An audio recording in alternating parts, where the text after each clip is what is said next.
నమస్కారం NS news కి స్వాగతం. నా పేరు ఉషా. ముందుగా ముఖ్యాంశాలు. వృద్ధుల సంఘం అధ్యక్షులు జి మోషే నేతృత్వంలో మండల సోషల్ వర్కర్ ఎస్ శేఖర్ అధ్యక్షతన జరిగిన ఈ కార్యక్రమానికి ముఖ్య అతిథిగా మండల ఎస్ఐ ఆర్ శేఖర్, జిల్లా అధ్యక్షులు శర్మ హాజరై అధ్యక్షులు జి మోషా మాట్లాడుతూ వృద్ధులు ఇంట్లో ఉంటే వారి అనుభవాలతో కుటుంబాలలో సఖ్యత, ఐక్యత, సంతోషాలతో విరజిల్లుతాయని అన్నారు. ఏర్పాటు చేసినటువంటి కార్యక్రమానికి నేను ముఖ్య అతిథిగా ఆహ్వానించినందుకు నిర్వాహకులకు ధన్యవాదాలు. అదేవిధంగా ఈ అవసాన దశల్లో వృద్ధులకు ఎలాంటి సమస్యలు ఉన్నా, అంటే ఇంట్లో నుంచి కావచ్చు, బంధువుల నుంచి కావచ్చు, రకరకాల ఏ సమస్యలు ఉన్నప్పటికీ కూడా అందరితో చర్చించి పెద్దలతో మాట్లాడి ఈ యొక్క వృద్ధుల కమిటీ, మండల కమిటీ ఏదైతే ఉందో వాళ్ళ సమక్షంలో సమస్యలు పరిష్కరించుకోవాలి. అట్లా కాని ఏడలో ఇబ్బందులు పడితే కనుక ఖచ్చితంగా పోలీస్ స్టేషన్కి కనుక సంప్రదిస్తే చట్ట ప్రకారము ఖచ్చితంగా వయోవృద్ధులకు న్యాయం చేయడానికి ఎల్లప్పుడూ కూడా మేము కృషి చేస్తామని చెప్పి కోరుకుంటున్నాం. సమావేశానికి వచ్చినటువంటి పెద్దలు మహబూబ్ నగర్ నుంచి ఎంతో ప్రయాసంతో వచ్చి ఈ యొక్క కార్యక్రమాలను అభివృద్ధి చేస్తున్నందుకు చాలా సంతోషం. ఎస్ఐ గారు వచ్చినారు, అహ్మదీయ మతం నుంచి వచ్చినారు, పూజారి గారు వచ్చినారు, అలాగే గ్రామ సెక్రటరీ గారు, మీరందరూ కూడా పాలు పంపులు పొందినందుకు నిండా వందనాలు తెలియజేస్తూ ఉన్నాం.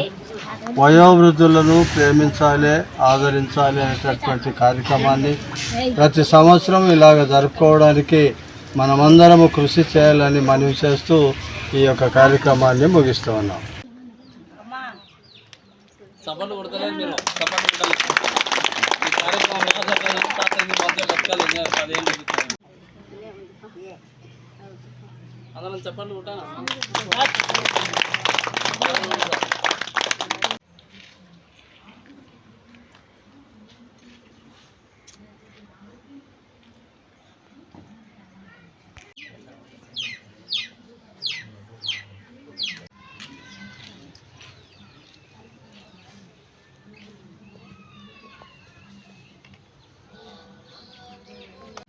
భవిష్యత్తులో సమస్యలు ఎదుర్కోకూడదంటే ఏం చేయాలనేటువంటి ఆలోచన చేసి పెరుగుతున్నటువంటి మన పిల్లలకు ఈ యొక్క మంచి విషయాలను, తల్లిదండ్రుల యొక్క మంచి విషయాలను, సమాజంలో ఎట్లా ఉండాలి, సమాజానికి ఏ విధంగా మనం సహాయపడినటువంటి విషయాలను కనుక వాళ్ళకి స్పృహ కలిగిస్తే ఆటోమేటిక్గా ఈ యొక్క దినాలు కావచ్చు, ఇంకా మీటింగ్లు కావచ్చు జరుపుకునే అవకాశం రాదని చెప్పి నేను అనుకుంటున్నాను.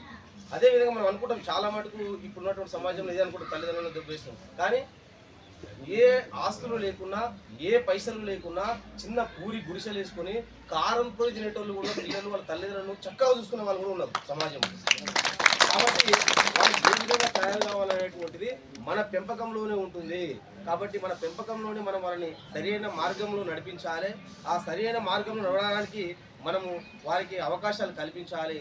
ఆ సందర్భంలో మనం ఇట్లా మీటింగ్లు పెట్టి మనం సమస్య గురించి తెచ్చుకునేటువంటి అవకాశం రాదని చెప్పి తెలియజేస్తూ, మేము మా పోలీసు వారిని మీకు చెప్పేది ఏంటంటే, మీకు ఎవరికైనా కనుక అట్లాంటి సందర్భంలో మీరు మీ వయసు దృష్ట్యా మీ పిల్లలు కావచ్చు, లేకపోతే మీ బంధువులు కావచ్చు, మీ పక్కింటోళ్ళు కావచ్చు, ఎవరైనా కావచ్చు, ఈ యొక్క సీనియర్ సిటిజన్స్కి ఇబ్బందులు కలిగిస్తే కనుక ఖచ్చితంగా మొదటి ప్రయత్నంలో మీరు మీ కాలనీలో కావచ్చు, మీ గ్రామంలో కావచ్చు పెద్దలతో మాట్లాడి చక్కబెట్టుకునే ప్రయత్నం చేయండి. అయినా కూడా కాదనుకుంటే తప్పకుండా మా పోలీస్ స్టేషన్కి మీరు అప్రోచ్ కాండి. తప్పకుండా మా తరఫున మీకు సాయం చేస్తాం. గతంలో మనం రీసెంట్గానే చూసాం, కలెక్టర్ గారు ఏం చేశారంటే వాళ్ళ కొడుకులు అంత ఆస్తులు వచ్చుకున్న తర్వాత తల్లిదండ్రులను చూడకపోతే ఆ కలెక్టర్ గారు ఏం చేశారంటే వాళ్ళ కొడుకుల పేరు మీద చేసిన ఆస్తిని వాళ్ళకి క్యాన్సిల్ చేసి మళ్ళీ వాళ్ళ తల్లిదండ్రుల మీద రాసేసారు.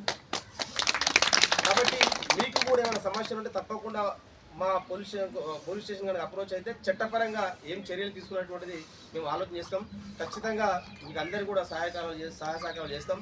ఈ చింతకుంట మండల పరిధిలో ఉన్నటువంటి కమిటీ వాళ్ళు భవిష్యత్తులో ఇంకా కార్యక్రమాలు ఏమైనా చేస్తే కనుక మా పోలీసు వారి తరఫున మేము ఖచ్చితంగా ముందుంటాం. మా సహాయ సహకారం కూడా అందిస్తామని చెప్పి తెలియజేస్తూ, నేను స్వచ్ఛంద సంస్థకు రిక్వెస్ట్ చేయడం ఏంటంటే, ఈ వృద్ధులకు సంబంధించిన ప్రతి విషయం ఆ ఒక్కరోజుకే కాకుండా, లేదా అంతకుముందు 2 రోజులతో కాకుండా సంవత్సరం అంతా వారికి కావాల్సిన వనరులను, తర్వాత ప్రభుత్వం నుంచి వారికి వచ్చే లబ్ధిని కూడా మనము వారికి అందించాల్సినదిగా విఐపి సంస్థ వారిని నేను రిక్వెస్ట్ చేస్తూ ఉన్నాను.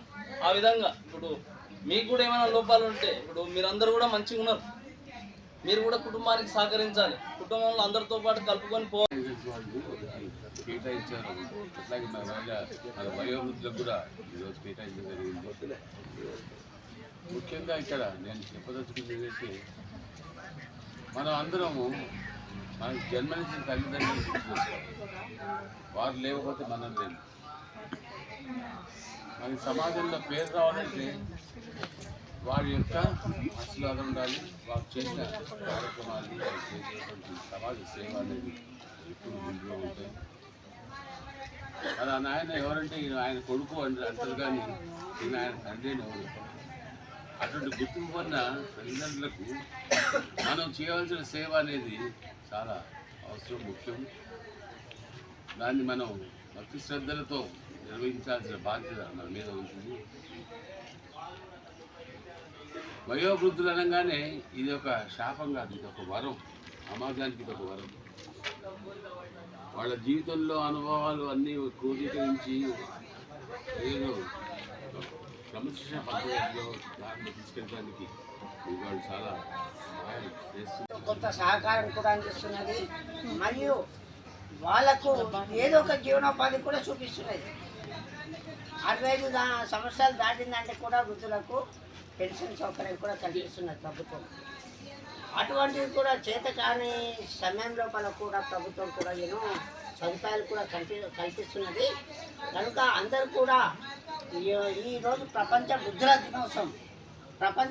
దినోత్సవం సందర్భంగా మీకు అందరికీ శుభాకాంక్షలు తెలియజేస్తాను. 2 తిమోతి 5వ అధ్యాయంలో అంటాడు, వృద్ధులను తండ్రులుగా భావించండి, తల్లులుగా భావించండి, అన్నలుగా భావించండి, చెల్లెలుగా భావించండి, అక్కలుగా భావించండి, వాళ్ళను పరిమర్శించండి అని అక్కడ ఒక దైవజనుడు చెప్తాడు. అలాగనే మరి హిందూ సైనికులలో ఉన్నటువంటి శతాధిపతి అయినటువంటి ఒక పౌలు అనేటటువంటి వారు చెప్తాడు. ఏమంటాడంటే, వృద్ధులను పిల్లలారా ప్రభునందు మీ తల్లిదండ్రులను ప్రేమించండి, ఇది మీకు మొట్టమొదటి ధర్మం. కాబట్టి దేవుని యొక్క వాక్యములు ఇలా చెప్తున్నాయి. హిందూ వేదాలు, ఖురాను, బైబిల్ చెప్పేది ఏమంటే, మీరంతా మీపై మిమ్మల్ని కన్నటువంటి వాళ్ళను మంచిగా చూడండి.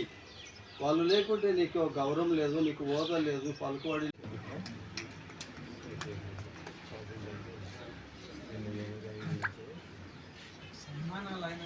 వారిని వేదిక మీదకి ఆహ్వానిస్తున్నాం.